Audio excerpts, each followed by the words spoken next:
ละพบไม่งามย่ำขวานบินคือดังเสือเคยกินซีนงัวโตบักใหญ่กินอิ่มแล้วขดพ่อของถึกใจแต่แขวยำบ่ได้เหลือใจอ้ายนกมือแสน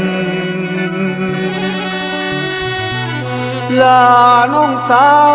ตอนนั้นยังหนุ่มแน่นเจ้าไปอยู่ทางใดสร้างบ่มาไวๆอ้ายสิเอาไปนอนสอน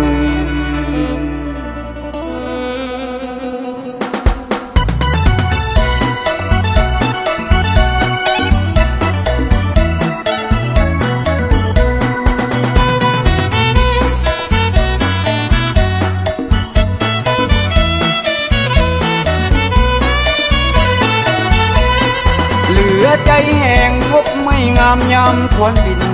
ของเคยกินได้สบายหายห่วง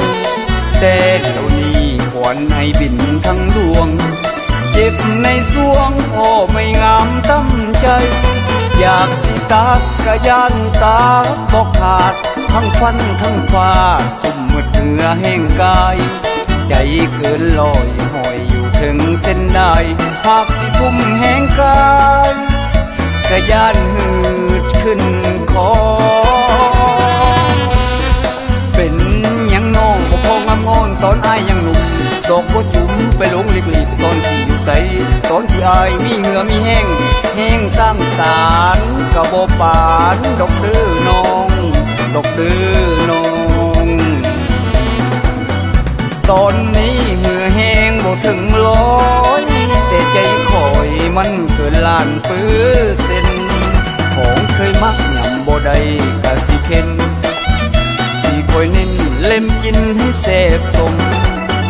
ขอคนดีให้โอกาสได้ฝนความควันที่บ้านจะได้เข้าฟ้าเข้าคม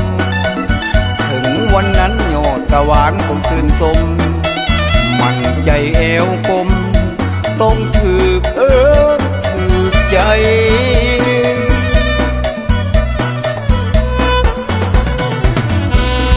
ขวานของอ้ายสีเหลือมคือทองหากน้องมาอยู่แก้มจูรู้อย่าหนีจากอ้ายเด้อล่ะเสือคำมาอยู่นำฮับห้องว่าเป็นสุข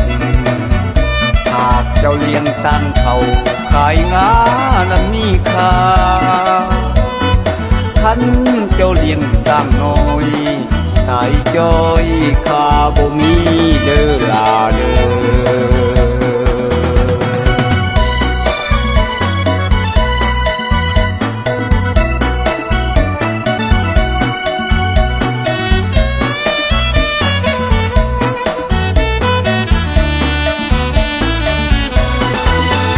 ตอนนี้เหงื่อแห้งบ่ถึงร้อยแต่ใจคอยมันเกินล้านเปอร์เซ็นต์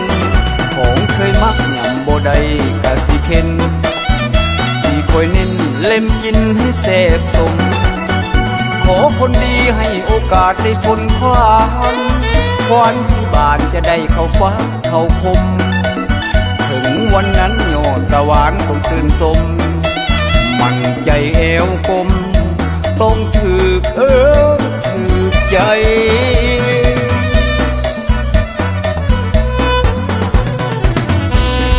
ขวานของอ้ายสีเหลือมคือทองหากน้องมาอยู่แก้มจูรู้อย่าหนีจากอ้ายเด้อล่ะเสือคำมาอยู่นำฮับห้องว่าเป็นสุขหากเจ้าเลี้ยงสร้างเขาขายงานั้นมีค่าคันเจ้าเลี้ยงสร้างน้อยตายจอ